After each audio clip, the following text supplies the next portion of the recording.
Hi, everybody. This is the next installment of the Corey Goode and David Wilcock update.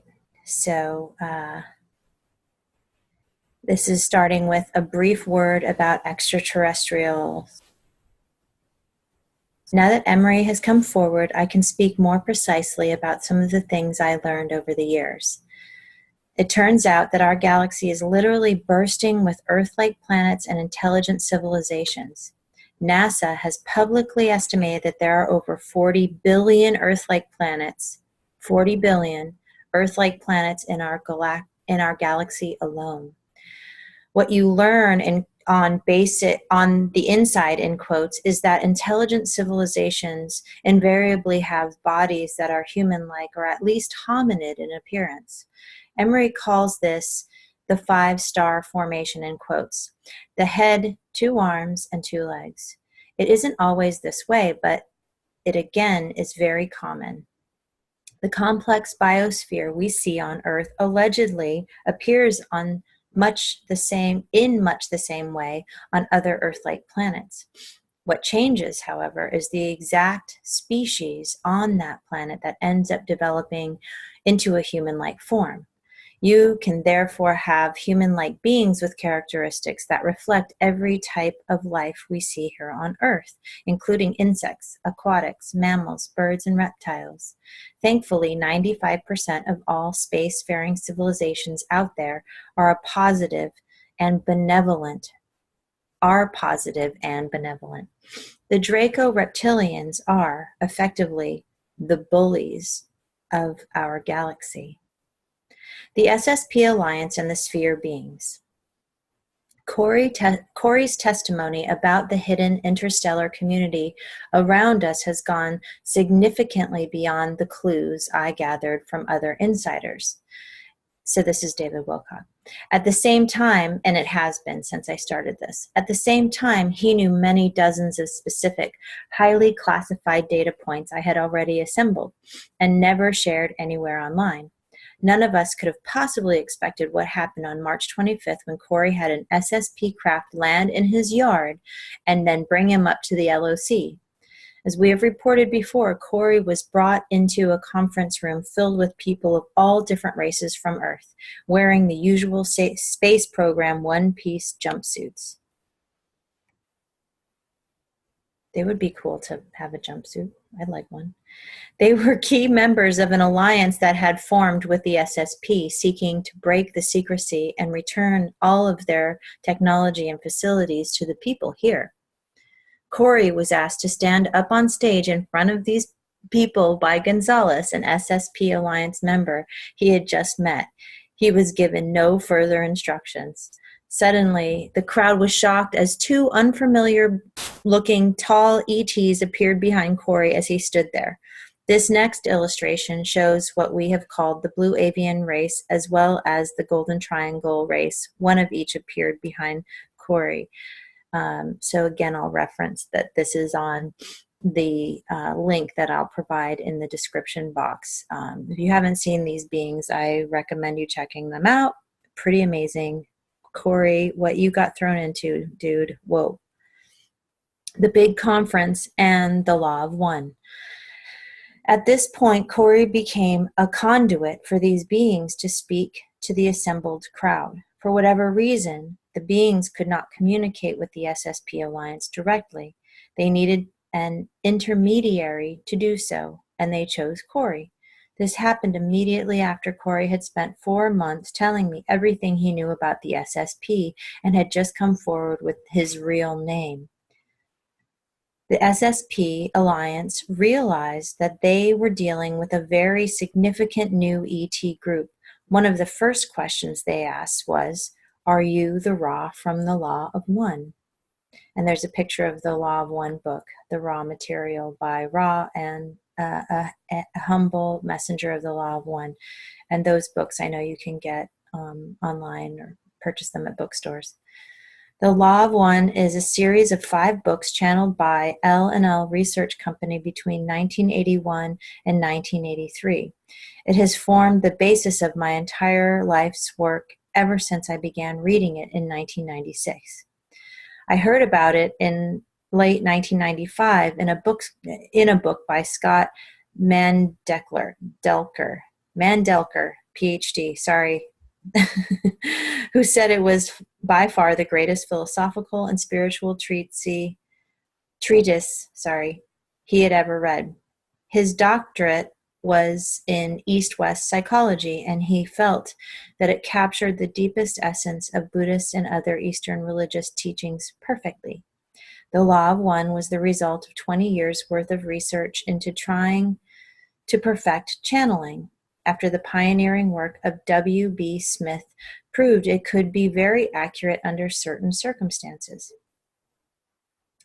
The verbiage was very dense, almost as if the source needed to create a new language to articulate certain concepts. I would often stay on one page for 45 minutes. The material was so heavy, it connected so many dots for me that I actually moved in with Carla Ruckert and Jim McCarty from early 2003 to the end of 2005. I was the first person to live in the questioner Don Elkin's room after his death. When I moved in, everything was exactly as it had been ever since he died in 1984. The most surprising thing for me after I moved in was how ordinary Carla and Jim appeared to be. Surprising validations. Another surprising determination during this time was that I had figured out a lot more of what the Law of One was saying than Carla had, even though her voice spoke the words. You can read the entire Law of One series free online and to do targeted keyword searches at Law of One info. So that might be something I can put in the Dropbox if I remember. It can also be very helpful to own paperback copies of the book, which are available at llresearch.org. I truly do consider this the PhD of channeled material. Don Elkins, a PhD physicist, often had a very hard time understanding what was being told. When I found it, I soon realized it was the most profound, game-changing material I had ever gotten my hands on. My first book, The Source Field Investigations, extensively validated the scientific models in the Law of One. Then, The Synchronicity Key explored its many clues into the science of cycles. The third and most recent book, The Ascension Mysteries, gave often requested personal info into the first half and the Law of One validating cosmic history of our solar system in the second half. Even after the 3 500-page books exploring these topics, I feel I have barely scratched the surface of all the data contained in the Law of One series. There is nothing else like it available, period. Confirmation. By the time Corey had reappeared at the LOC as an invited guest, the Alliance knew who he was and that he had been working with me. The Alliance knew the only way they could speak to these beings who called themselves guardians was through this person they requested by name, Corey Goode. When asked, "Are you the Ra from the Law of One?" the Blue Avians only answered, "I am Ra Tier Air." Each answer in the Law of One series begins with the same first 3 words, "I am Ra." This was a compelling clue. It was actually a dead giveaway when you understand how carefully these beings must protect free will. When I asked the same question after hearing all of this and wanted an answer, I clearly heard, "Go outside now," in my mind. A beautiful rainbow over the valley was waiting for me. About a year later, the beings finally confirmed to Corey that they were indeed the authors of the Law of One material. By that point, Corey and I had already become certain of the connection. In all my years of studying the Law of One, I could never possibly have expected that these beings would actually show up in the physical form. I had always assumed they would remain hidden indefinitely and only appear after a stunning quantum leap in our evolution that most people call ascension. The solar flash and ascension. Another key aspect of Law of One scholarship, which is also rooted in a variety of other forms of research, is the idea that we're going through ascension now.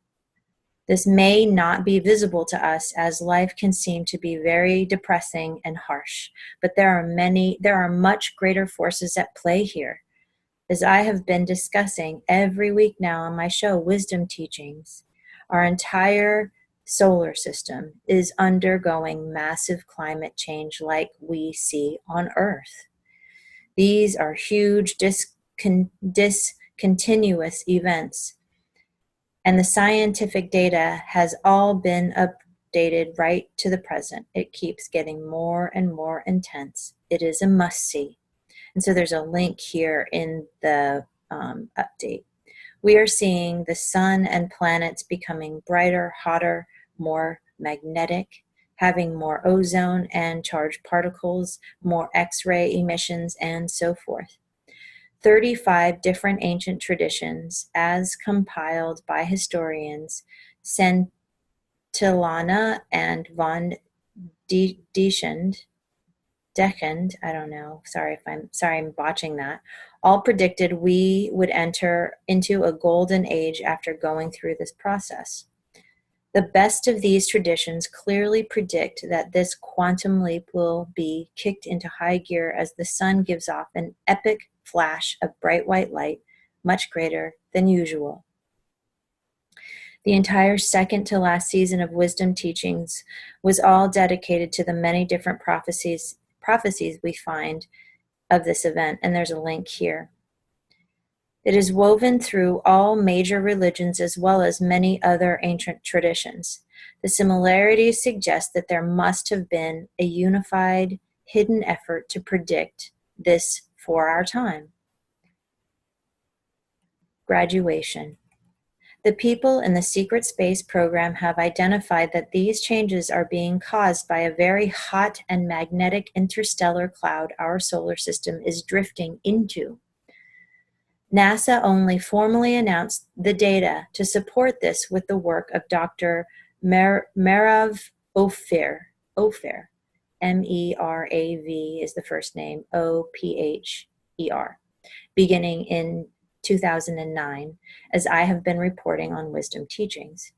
The SSP has taken Roswell-type ships out there and studied this frothy, in quotes, cloud in detail, as well as the profound effect it is having on our solar system. Cool, right? The visible charge up of our planets is a major signpost of this coming solar energy flash. Everything is measurably building up to a grand crescendo. The entire visual appearance of some of the planets has changed radically in just the last few years, as one example. And there's a whole series of images that I'm scrolling to get to the next section on. So there's Saturn showing shifts that are taking place, Uranus, Neptune, and now there's back to the text. William Tompkins told me everyone on the inside knows this event is coming, but each person may have a completely different idea of what it is and what it will do. The Law of One's perspective is woven throughout all 5 of the books and makes it very clear that this will be a profound evolutionary leap for humanity. Only the most negative beings will be adversely affected by this process. For them, it will indeed be deadly. Everyone else either graduates, in quotes, if they are ready, or gets safe passage in a cosmic Noah's Ark type situation to a new planet to continue in 3rd density, in quotes. 4th density. The people who stay with the earth end up transforming into fourth density. You still have a physical, human-looking body, only at its core, it is more energetic and capable. This is what so many different ancient prophecies from all over the world have been telling us will happen for thousands of years in less specific terms than the Law of One. This prophecy of ascension is also the cornerstone of the major world's religious teachings, including Judaism, Christianity, Buddhism, Islam, and Hinduism. I said that out of order, sorry. It was in Islam, Buddhism, Hinduism. The fourth density body will be far more telepathic, will have an awareness of the afterlife and reincarnation, and will have the potential for great feats like telekinesis and levitation. Fun! Our everyday waking awareness will have elements that are similar to a psychedelic experience, which we will need to learn to adapt to. The Law of One makes it very clear that this graduation is not automatic. You have to earn it by being a good person. This literally translates as being at least 51% focused on service to others, in quotes, meaning that you are a loving, forgiving, and compassionate soul. You can be 49% manipulative and controlling, or of service to self, in quotes, and still be able to graduate. At your core, you simply have to be more loving than controlling and manipulative. If there is one thing you take out of everything you are reading here, I hope it will be to put this practice of compassion to work in your own life starting now. Giant Spheres and 2012. I was widely attacked on the internet when the Mayan calendar end date came and went without any solar flash or ascension-related events. The scholarship surrounding this date was extremely rich, but I also knew as we got close to it that we were not ready for this to happen as a planet. The SSP Alliance was very interested in understanding why hundreds of huge planet-sized spheres had drifted into our solar system and cloaked many in 2012. Ra explained to the gathering crowd through Corey that these spheres were able to prevent the solar flash from happening until we, as a collective, were spiritually prepared for it.